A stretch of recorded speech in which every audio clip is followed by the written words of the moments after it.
प्रेरक का अंदाज अब कुछ ज्यादा ही रूड होता जा रहा था। उसी समय नक्श सोफे से उठा और धीमे अंदाज में हिरेन मोदी की तरफ बढ़ा। मैंने तो सुना था कि आप बहुत रीजनेबल इंसान हैं, लेकिन यहाँ तो कहानी ही गलत है। आप तो हार्टलेस हैं। इसका जो मन कर रहा है वो ये बोल रहा है। क्या आप इसी तरह खामोश रहते हुए ये सब देखते रहेंगे? प्रेरक को लगा कि अब सिचुएशन पूरी तरह से उसके कंट्रोल में है। अपनी अकड़ दिखाने के चक्कर में उसने नक्श का हाथ पकड़ लिया, लेकिन अगले ही पल कुछ ऐसा हुआ कि प्रेरक को दिन में ही तारे नजर आने लगे। नक्श ने अपने लंबे पैरों का इस्तेमाल करते हुए प्रेरक के पेट में एक जोरदार लात मार दी थी। तेरी ये हिम्मत कि तुम मुझे मारेगा? अगर आज मैंने तुझे जान से नहीं मारा तो मेरा नाम भी प्रेरक मोदी नहीं। यंग मैन, तुम्हें नहीं लगता कि ये कुछ ज्यादा हो रहा है? अच्छा, ये आपको ज्यादा लग रहा है? जाइए जरा अपने स्टाफ से पूछिए कि नीचे जो कुछ भी हुआ क्या वो ज्यादा नहीं था? मुझे नहीं लगता कि आज का ये मैटर पीसफुली खत्म होने वाला है। ओह, तो मैं ये जानने के लिए बहुत क्यूरियस हूँ कि आप इस मैटर को कैसे डील करने वाले हैं। बस बहुत हो गया। तुम्हें अभी के अभी प्रेरक से माफी मांगनी होगी, और जिस तरह से तुम दोनों ने उसका नीचे और मेरे सामने अपमान किया है, तुम्हें उसका कॉम्पनसेशन देना होगा, पूरे 50 लाख।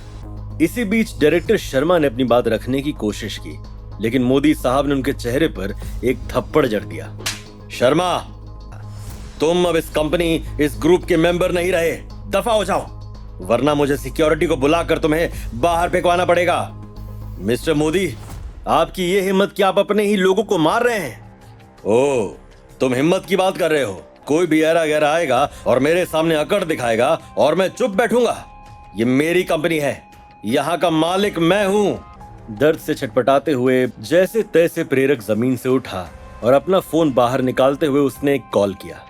मिस्टर नैनीवाल, आप कहाँ पर हैं? मुझे किसी ने बहुत बेरहमी से मारा है। आप जल्दी से जल्दी कुछ आदमी को लेकर मोदी ग्रुप पहुंचिए।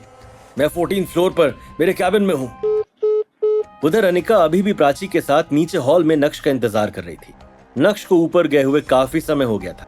ये सोचकर उसका दिल घबराता जा रहा था, लेकिन दूसरी तरफ मिस्टर नैनीवाल को कॉल करने के बाद प्रेरक में और भी ज्यादा जोश आ गया था। आज मैं तेरी टांगे तोड़वा कर रहूंगा। नक्श की बात सुनकर प्रेरक का कलेजा उसके मुंह तक आ गया था। गुस्से से बिलबिलाते हुए प्रेरक नक्श की तरफ तेजी से बढ़ा, लेकिन इससे पहले कि वो नक्श पर हमला करता, नक्श ने उसके चेहरे पर एक जोरदार तमाचा जड़ा। मुझे लगता है कि तुम्हें अपनी जिंदगी से प्यार नहीं है। कुछ इसी तरह आपने भी डायरेक्टर शर्मा को अभी थप्पड़ मारा था। बस मुझे सूद समेत वापस करना था, मैंने कर दिया। लड़के, या तो तू तेरी गलती की हम दोनों से माफी मांग ले और कॉम्पनसेशन भर के यहाँ से चला जा, या फिर तुझे अब मरना ही होगा। और अगर मैं इन दोनों में से कुछ भी चूज ना करूं तो तेरे पास बस ये 2 चॉइसेस ही हैं। जैसे ही मोदी साहब के मुंह से ये शब्द बाहर आए, उसी समय अचानक से कैबिन का दरवाजा खुला। डायरेक्टर मोदी से यहाँ साइन लेना, ये बोलते हुए एक लड़की कुछ लोगों के साथ कैबिन में बढ़ी। उस लड़की को देखकर मोदी साहब के चेहरे पर अचानक से स्माइल आ गई। अरे नंदिता जी, आप यहाँ क्या कर रही हैं? कैबिन में घुसने के बाद सेक्रेटरी नंदिता ने मोदी साहब को देखा भी नहीं और सीधा उसके कदम नक्श की ओर बढ़े। सर, आप यहाँ क्या कर रहे हैं? नंदिता जी, अभी आपने इसको क्या कहा? डायरेक्टर मोदी ये भानुशाली ग्रुप के नए सीईओ हैं, शो सम रिस्पेक्ट। जैसे ही नंदिता ने अपनी बात बोलकर खत्म की, वैसे ही मोदी साहब के चेहरे पर पसीने छूटने लगे थे। प्रेरक को भी अपने कानों पर यकीन नहीं हो रहा था। सीईओ? सीईओ? क्या बात है! मोदी साहब के मुंह से ये सुनकर मुझे काफी अच्छा लगा। लेकिन मोदी साहब, मेरे पास सिर्फ 2 ही चॉइसेस हैं, या तो मैं आपसे और प्रेरक से माफी मांग लूं या फिर मरने के लिए तैयार हो जाऊं, है ना? अरे नहीं, 50 लाख का कॉम्पनसेशन भी तो भरना है। सीईओ सर, मैं आपको पहले पहचान नहीं पाया, मैं आपसे माफी मांगता हूं। अच्छा, अगर ऐसी बात है तो अगर मेरी जगह भी कोई और होता तो आप उसे तो मरवा ही देते, है ना? मोदी साहब को समझ नहीं आ रहा था कि वो इस सवाल का क्या जवाब दें। 1 मिनट बाद अचानक से मोदी साहब ने प्रेरक पर चिल्लाते हुए कहा, अब उधर क्या खड़ा है? मेरी मैयत में आया क्या? इधर आ, सीईओ सर से माफी मांग। सीईओ सर, सॉरी, मुझसे गलती हो गई। तुझे किसने हक दिया कि तू किसी को मेरी कंपनी से बाहर निकालेगा?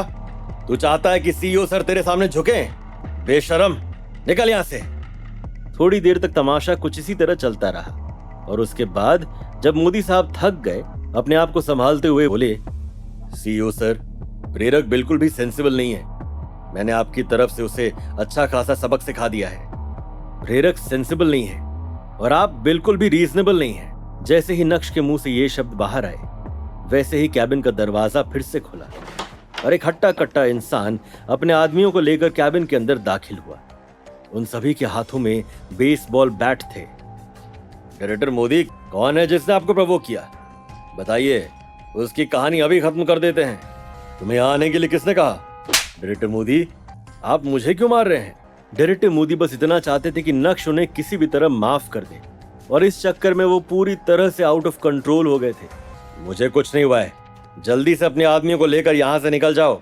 मिस्टर नैनीवाल जमीन से उठे और अपने आदमियों को लेकर उस कैबिन से बाहर निकल गए। सॉरी सीईओ सर, मैं आपको पहचान नहीं पाया। लेकिन क्या प्रेरक की ये माफी नक्श करेगा एक्सेप्ट? आखिर नक्श ने इतना कुछ होने के बाद भी मोदी ग्रुप से अपने रिश्ते खत्म क्यों नहीं किए? क्या आज अनिका के सामने भी नक्श की असलियत बाहर आने वाली है?